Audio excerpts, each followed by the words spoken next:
बच्चों, आज मैं बात करूंगी कक्षा 12 के छात्रों के लिए विभिन्न माध्यमों के लिए लेखन के अंतर्गत एक छोटा सा लेकिन बहुत खास टॉपिक जिसका नाम है प्रिंट मीडिया। तो चलिए शुरू करते हैं। अगर इससे पहले आपने वीडियो नहीं देखी है मेरी तो प्लीज़ उसको देखिए ताकि यहाँ तक आप बहुत आसानी से सब समझ सकें। प्रिंट मीडिया यानी छपा हुआ, छपाई की गई चीज़ें, चाहे पुस्तकें हो, मैगजीन हो, पत्र पत्रिकाएं, अखबार, ये सब हमारी छपी हुई चीज़ें होती हैं और ये प्रिंट मीडिया के अंतर्गत आती हैं।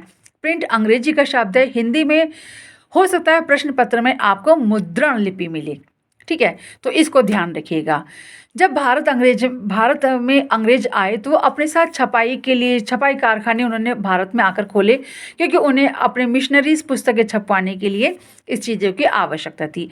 तो भारत में 1556 में पहला छपाई कारखाना खोला गया और छपाई खाना खोलने के बाद में भारत में इसका बहुत ज़्यादा चलन हो गया, और ताकि लोग अपनी सूचनाओं को अखबारों के द्वारा पूरे भारतवर्ष में कहाँ पर कौन सी घटनाएं घटित हो रही हैं सब आराम से जानने लगे और सबकी जानकारी बढ़ने लगी। अब देखो जो भी साधन है, जो भी मीडिया है, किसी भी चीज़, हर चीज़ के मतलब कुछ विशेषताएं भी होती हैं तो कुछ कमियां भी होती हैं। हम दोनों ही रूप में उन चीज़ों को स्वीकार करते हैं। तो प्रिंट मीडिया की भी कुछ विशेषताएं भी हैं और कुछ उसमें कमियां भी हैं। ये इंपॉर्टेंट क्वेश्चन यहाँ से बनता है। तो हम जानेंगे पहले इसकी विशेषताएँ क्या हैं, फिर दूसरे जानेंगे इसमें कमियाँ क्या हैं। देखो प्रिंट मीडिया की विशेषताएं क्या है। अब एक साधारण सी बात है, आप अखबार पढ़ रहे हैं या कोई पुस्तक आप पढ़ने के लिए बैठे हैं, अपने अच्छे से आप पढ़ रहे हैं, पढ़ते पढ़ते आपको लगे कि नहीं मैं पहले पेज नहीं पढ़ूंगा, मैं चौथा पेज पढ़ूंगा, तो आप चौथे पेज को पढ़ सकते हैं।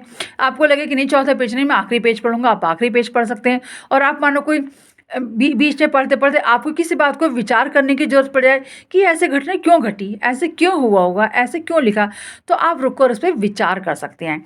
तो कहने का मतलब ये प्रिंट मीडिया से जहाँ के माध्यम से जो आप पढ़ रहे हैं उसमें आप पाठक अपनी इच्छा अनुसार, अपनी पसंद के अनुसार पृष्ठ को पढ़ सकता है, सूचनाओं को पढ़ सकता है, बीच में रुक रुक कर चाहे तो उस पर विचार भी कर सकता है नहीं, रुक कर विचार कर सकता है, जितनी बार चाहे, जब चाहे, जिस समय चाहे पाठक उस छपाई का आनंद ले सकता है, उसको पढ़ सकता है। सपोज कीजिए आपको अपनी पुस्तक है, सुबह को पढ़नी, दोपहर को पढ़नी, शाम को पढ़नी, रात को पढ़नी, जब चाहे आप पढ़िए। तो इसकी विशेषता क्या है, पाठक वर्ग अपनी इच्छा अनुसार इसका आनंद उठा सकता है, अपनी इच्छा अनुसार आरंभ से अंत तक, अंत से मध्य तक, जब चाहे जिस सूचना को वो पढ़ सकता है, होता है। और पाठक इसको पढ़ने के लिए एक कोई विशेष कि उसकी विशेष इंटरनेट या किसी और चीज़ के साधन की आवश्यकता नहीं होती है। तो ये पाठक के लिए बिल्कुल सहज और सरल है। चाहे तो इसको एक स्थान से दूसरे स्थान पर आसानी से लेकर जाया जा सकता है। जैसे मानो आप अखबार लेकर जाने, पत्रिकाएं आपको यहाँ बैठकर पढ़ना है, बाहर बैठकर पढ़ना है, ट्रेन में बैठकर पढ़ना, आप ट्रेन में बहुत सारे लोगों को देखा होगा अखबार पढ़ते हुए। तो पाठक अपने इच्छा अनुसार से इसको फोल्ड कर सकता है, मोल्ड कर सकता है, लेकर जा सकता है। तो अगर 4 विशेषताएं भी आपको समझ में आ गई हैं तो आपके लिए काफ़ी हैं। अब हम इसकी कमियां जानते हैं कि भाई विशेषताएं हैं तो कमियां भी कुछ होंगी। अब कमियां क्या हैं। प्रिंट मीडिया का लाभ केवल पढ़े लिखे लोग ही उठा सकते हैं। जो बेचारा पढ़ा लिखा ही नहीं है तो वो कैसे इसका फ़ायदा उठा सकता है नहीं। दूसरा इसका क्या है, प्रिंट मीडिया में छपाई के लिए, खबरों के लिए एक निश्चित स्थान होता है। ऐसे नहीं कि बहुत विस्तार से उसमें खबरें छपवाएंगी।